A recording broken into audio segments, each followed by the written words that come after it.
Sampai. Halo teman-teman, selamat datang di podcast kita hari ini.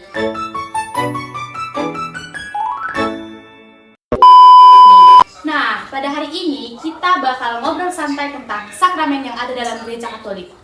Mungkin beberapa orang udah tahu mengenai kata sakramen, tapi belum tentu mengetahui apa arti dari sakramen tersebut. Nah, betul banget tuh. Ada yang menganggap sakramen itu hanya tradisi gereja atau acara resmi saja. Nah, padahal sakramen itu kan sebenarnya adalah tanda kehadiran kasih dan kehadiran Allah dalam hidup manusia. Nah, melalui sakramen, Tuhan hadir dan menyertai manusia dalam setiap tahap kehidupan, mulai dari lahir, bertumbuh dalam iman, saat mengalami sakit, hingga membangun keluarga. Nah, betul sekali. Karena itu, sakramen itu bukan sekedar upacara, tetapi pengalaman iman yang membantu kita manusia semakin dekat dengan Tuhan. Nah, hari ini kita akan membahas 5 sakramen. Sakramen baptis, sakramen ekaristi, sakramen krisma, sakramen pengurapan orang sakit, dan sakramen perkawinan. Oke, nah sekarang kita mulai dari sakramen baptis.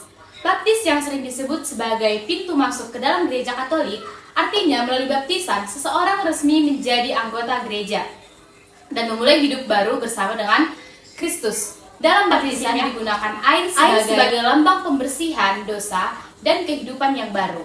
Benar, banyak bayi dibaptis sejak kecil karena orang tua ingin anaknya bertumbuh dalam iman.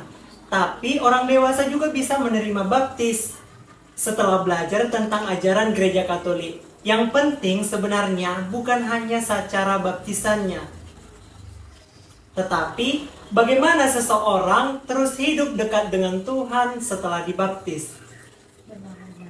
Jadi baptis itu bukan hanya sekedar tradisi dalam keluarga, tetapi awal perjalanan iman seseorang bersama dengan Tuhan. Tolong ya. Nah, setelah seseorang dibaptis dan menjadi anggota gereja, perjalanan imannya tentu tidak berhenti sampai di situ aja.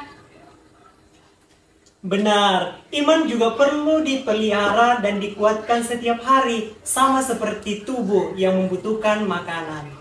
Benar. Karena itu, sekarang kita akan masuk ke dalam sakramen ekaristi yang menjadi makanan resmi bagi umat gereja Katolik. Kalau mendengar komuni pertama, biasanya orang langsung ingat baju putih, atau suasana yang meriah begitu ya kan. Padahal makna ekaristi itu jauh lebih dalam daripada itu. Dalam ekaristi, umat biasanya pasti menerima tubuh Kristus sebagai makanan rohani yang menguatkan imannya. Nah, iya, sama seperti tubuh kita yang membutuhkan makanan supaya kuat. Jiwa kita itu juga membutuhkan kekuatan rohani seperti komuni kudus. Nah, melalui ekaristi inilah kita diajak semakin dekat dengan Yesus. Karena itu, ekaristi disebut sebagai sumber dan puncak kehidupan gereja. Jadi, menerima komuni itu bukan hanya sebagai kebiasaan, tetapi momen perjumpaan kita dengan Kristus sendiri yang memberi kekuatan dalam hidup kita sehari-hari. Melalui ekaristi, umat semakin dekat dengan Yesus dan dikuatkan dalam iman. Nah, tapi Tuhan juga ingin agar iman kita itu terus bertumbuh dan menjadi semakin dewasa. Dengan begitu, kedewasaan iman itu bertegas melalui sakramen krisma yang akan kita bahas sekarang. Selanjutnya ada sakramen krisma yang sering disebut sebagai sakramen kedewasaan iman dalam gereja Katolik. Nah, dalam krisma, seseorang menerima pencurahan Roh Kudus karena semakin dikuatkan dengan pertolongan Roh Kudus untuk memperkuat iman yang sudah diterima saat sakramen baptis.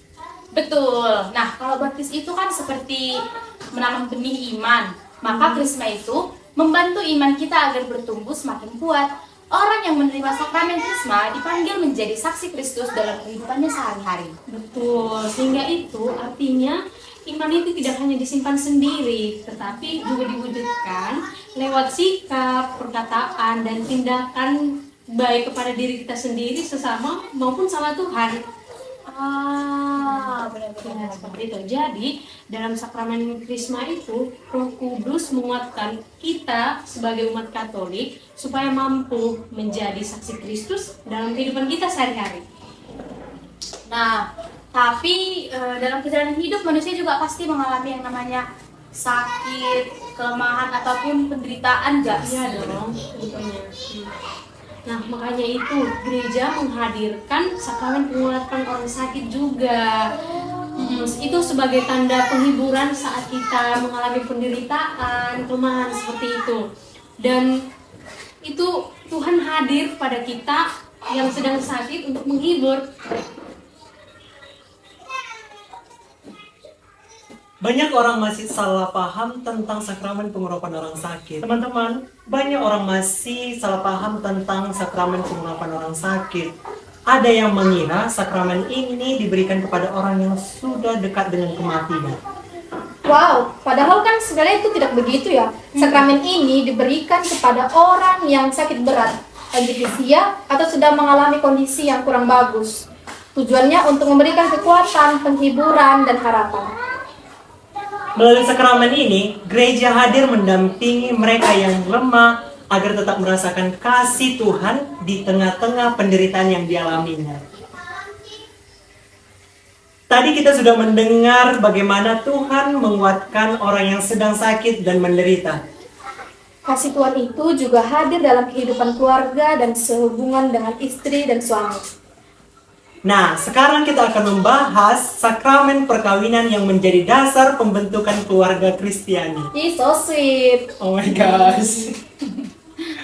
Nah, dalam gereja Katolik, perkawinan bukan hanya tentang pesta meriah atau acara bahagia satu hari saja, seperti acara-acara seremonial. Perkawinan adalah janji suci antara pria dan wanita untuk saling mencintai dan setia seumur hidup. Nah, melalui sakramen ini, pasangan menerima rahmat dari Tuhan untuk membangun keluarga yang penuh kasih, pengertian, dan kesetiaan. Nah, jadi inti dari sakramen perkawinan ini bukan hanya saat hari pernikahan ini berlangsung, tapi bagaimana pasangan menjalani kehidupan bersama dan saling mendukung dalam suka maupun duka. Nah, kalau kita perhatikan, semua sakramen ini sangat dekat ya dengan kehidupan manusia. Kayak menyangkut gitu loh. Ya kan, mulai dari lahir kita dibaptis, kita bertumbuh lewat ekaristi, lewat krisma, kedewasaan iman kita waktu kita dewasa, memperoleh kekuatan saat sakit, bahkan saat sakit pun kita dapat kekuatan begitu loh, sehingga membangun sebuah keluarga melalui sakramen perkawinan tadi. Nah, semua itulah yang menunjukkan bahwa Allah selalu hadir setiap tahap kehidupan kita. Semoga setelah mendengarkan podcast ini, kita semakin memahami bahwa sakramen bukan sekedar upacara, tetapi sebagai tanda nyata kasih Allah dalam kehidupan kita. Terima kasih sudah mendengarkan podcast kami. Sampai jumpa di episode Sampai berikutnya. berikutnya. God bless you. Sampai jumpa.